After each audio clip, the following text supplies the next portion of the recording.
tere tulemast Suve Reporterisse. Mina olen Reporteri saatejuht Uku Suiste ja täna me räägime teemal Vana-Rooma vabariiklik ajastu.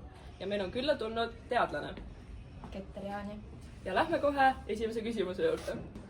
Millal ja kuidas kujunes Vana-Rooma vabariik? Vabariik kujunes 509 enne Kristust, kui Roomast kukutasid viimase kuninga ja kehtestasid valitseva riigi korralduse. Väga huvitav. Ja nüüd mul on selline huvitav küsimus, et milline oli riigi valitsemise korraldus? See oli rahva ja valitud juhtide ühine korraldus, kus võim oli jagatud, et ükski isik ei saaks liiga võimsaks. Väga tore. Ja nagu me näeme, siis meie teadlane on piisavalt tark, nii et lähme uurime ka natuke tänavalt, kui targad on meie tavalised Eesti inimesed. Aitäh, et tulite! Joo, sa oled nii proff. Kas sa oskad öelda, millised olid ehitusrajatised Vana-Rooma ajastul? No külad muutusid hästi planeerituks, rajati teid, sildasid, akdukte, templeid ja võimsaid kivihooneid. Hetkel on olnud meie linnainimesed väga targad, aga lähme vaatame ka väljaspool linna. Ja nüüd oleme jõudnud välja, kus on 27 kraadi sooja ja lähme uurime inimestelt ajalugu. Tere, ma olen kodutu, ma olen Peeter. Kas äkki suudaksite annetada 1, 2 või isegi 5 eurot mulle? Tere Peeter, mul on tegelikult üks küsimus teile. Tere, ma olen Peeter.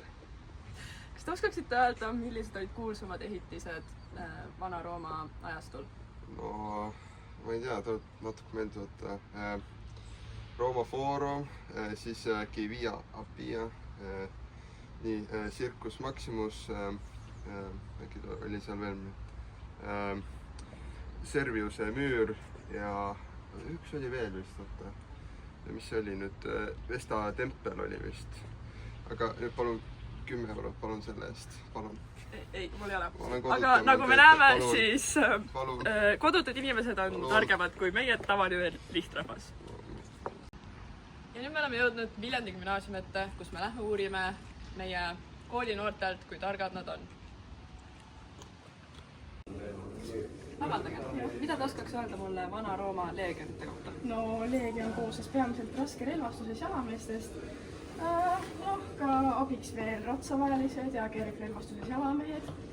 See oli Rooma armee tugevuseks väga organiseeritus. Jah, et see ongi kõik põhimõtteliselt. Huvitav. Nii, meil oli väike paus, aga nüüd lähme saatega edasi. Ja nüüd lähme otsime oma esimese ohvri. Tere, kuidas on teie nimi ja kui vana te olete? No tere. Minu nimi on Rasmus Pärnapuu ja ma olen selline 67-aastane.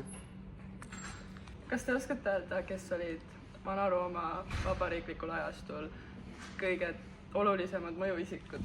No nendeks mõjuisikuteks olid need konsuldid, ehk siis kõrgemad juhid ja väepealikud ning senatid, ehk siis otsustasid tähtsamaid riigi asju. Ning üheks nagu tuntumaks Vana-Rooma ajastul oli ka Julius Caesar. Nii, ja ma näen juba meie järgmist ohvrit. Tere!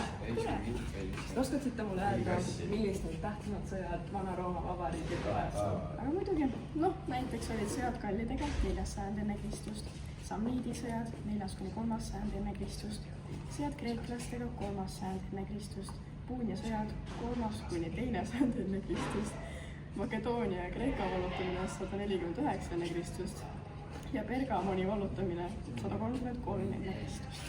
Väga huvitav. Tere, ma olen Peeter Suiste, Uku Suiste vend, asendan täna teda, kuna ta jäi kahjuks haigeks. Kahju, et meie endine reporter jäi haigeks, nii et täna kuulate mind. Tere! Mul on teile üks küsimus, aga kõigepealt tahaks teada teie nime. Tere, ma olen Joora esimene. Okay, tere. Küsimus siis, et mis olid peamised vabariigi languse põhjusteks? No esiteks oli talupoegade laastumine, siis olid muutused sõjaväes, riik läks liiga suureks ja kindlasti ka rahva koosoleku lagunemine. See on väga huvitav vastus, et vastasite. Ikka. Täna me leidsime uue inimese, kellelt küsida, et palun ärge küsitlege mind, palun minge minema, ma ei soovi teie küsitlust osa võtta. Palun, lahke. Okei. No siis tuleb välja, et me ei saanudki küsida, et arvan, kus on teie nimi? Minu nimi on Lennart. Tere, Lennart. Mul on teile üks küsimus nüüd, et kes olid riigiametnikud vabariigi ajal? No nendeks olid 2 konsulit, kes olid sõjaväejuhid, preetorid. Nii et nemad olid õiguse mõistjad, onju. No siis olid tsensorid, kodanike loendajad, ediilid, tribuunide abilised ja vestorid, nad vastutasid riigikassa eest. Diktaatorid, nad määrati ametisse, kui riik ähvardab. Kui riik ähvardas ohtu, see on terrorine, jah. Täpselt, noh, rahvatribuunid ka, et kaitsesid lihtrahva huve. Suur aitäh vastuse eest, see oli väga üllatav. Nii, rahvas, see oli tänase reporteris kõik, et näeme peatselt.